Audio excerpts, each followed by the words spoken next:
What's your attitude on kind of the physicality and hits? Is that something you guys are trying to do more of?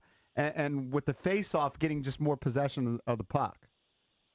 Yeah, certainly, our face-off numbers have dropped during the year, and it's something that, again, another area that has kind of had us in this last 20 games of mediocrity that we're at, because that's how our team has played the last bit. So when that happens, then a number of areas aren't where they need to be, and that's the face-offs is one of them. And so you're correct. Obviously, that you start without the puck. That's an advantage for the opponent already. But I feel like the physicality is something that we can bring, and it's not always a bad thing. It's something that we take pride in as being the most physical team on the ice. We've been built that way. And with the add of Brandon Dillon to our team as well, we also have another physical player. So I'm not sure if there's many teams in the league that can stack up to us in that regard.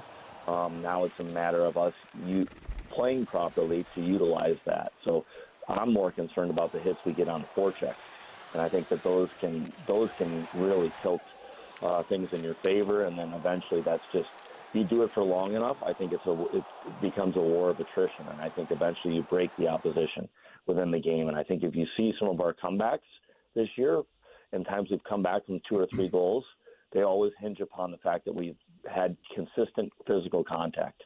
And then eventually the other team, yes, we play better in the third periods, but we also have worn them down for the first 40 minutes. It's a philosophy that definitely has worked in the past with our team when we won the Stanley Cup, and something that really helps in 7-game series is the fact that you can force that defenseman to go back over and over and over again, and you have Tom Wilson coming to hit you, or Alex Ovechkin coming to hit you, or Garnet Hathaway, or right down the list, TJ Oshie, and then when you get near in our zone, now you have to deal with Brendan Dillon, and you have to deal with Radko Gudas, and you have to deal, it's a part of strategy to not be a very fun team to play against, and that's something we have to really focus on these last 20 to get the best out of our team. Coach Reirden, could you forward me the email of the schedule maker? I would like to lodge a formal complaint on the Washington Capitals' behalf, because the Caps have to go to New Jersey on Saturday for a 1 p.m. puck drop, and then less than 24 hours later, you're in your own building for a massive game against the Pittsburgh Penguins. I would like to lodge a formal complaint on your behalf. Yeah, exactly, huh? It's strange. The Pittsburgh games, they're all in the afternoon this year. Yeah. So that's makes for intriguing, different type of matchup. I understand why. It's probably the best rivalry in hockey. I understand we're trying to build the game and all those types of things. It's the same for both teams, and that's an area we have to get better in, is those afternoon games, because you will have those in the playoffs at times. Right. So we've got to, again, we have 2 of them back-to-back here.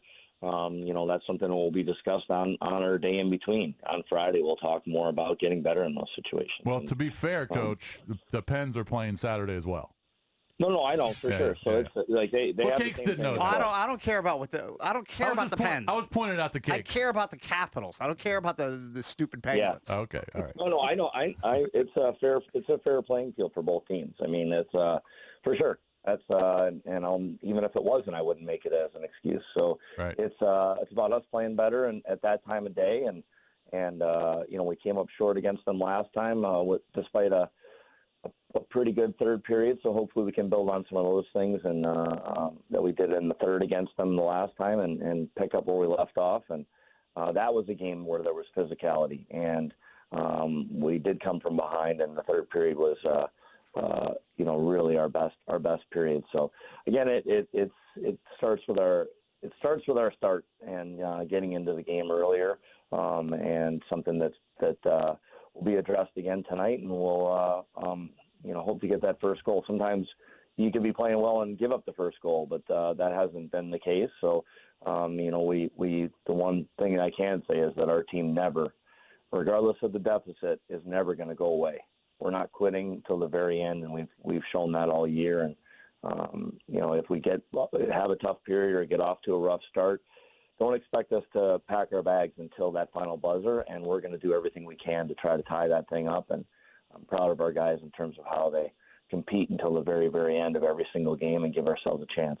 Coach, it's time for the easy at Sheehy fan question of the week. A growing area of concern for the Caps is scoring from the third and fourth lines. Besides Lars Eller, who scored 14 goals, the other bottom six forwards have struggled to put the puck in the net. How can the team get more production from them? That's from Earl in Bowie.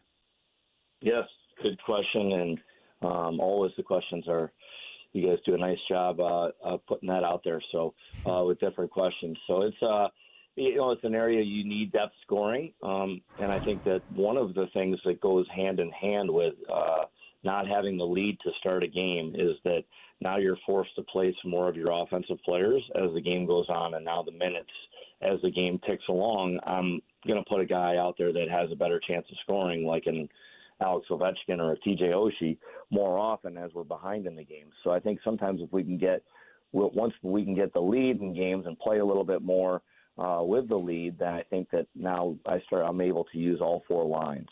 And then they'll get a little bit better opportunity, and hopefully because of that, then they can start to generate some more offensive numbers. So, maybe getting Kuznetsov back in the lineup tonight will help if he is. That'll be a game time decision. That will help us slot it properly and put Lars down with the third line. And now we got 14 goals, like you said, on that third line. And I thought him and Panic and Hagelin had played pretty well up until Kuznetsov's injury. And, hopefully if we get him back in there tonight, then we get a little bit more depth. And then we'll see what happens here going into the trade deadline as well. Well, Coach, just relax because Jason dubbed it a bounce-back Thursday for you guys. So you're straight. So you should be fine. Yep. Yes, all right, guys. Thanks a lot for having me on. Great talking to you, and take care. Yep. All right, thank you, Todd Coach. Reirden, driven by Sheehy Auto Stores. It's easy at Sheehy. 14 brands, 29 dealerships, one easy price. Get started at sheehy.com. Why does he seem like the world's nicest guy? Because I think he is one of the world's nicest he guys. just does. He He's is. super nice. I mean, like that media day thing that Cakes and I did before the season. Yeah. He came out to that thing. Yeah, and he was like couldn't have interested. been cooler. Couldn't have been nicer, right? Yeah.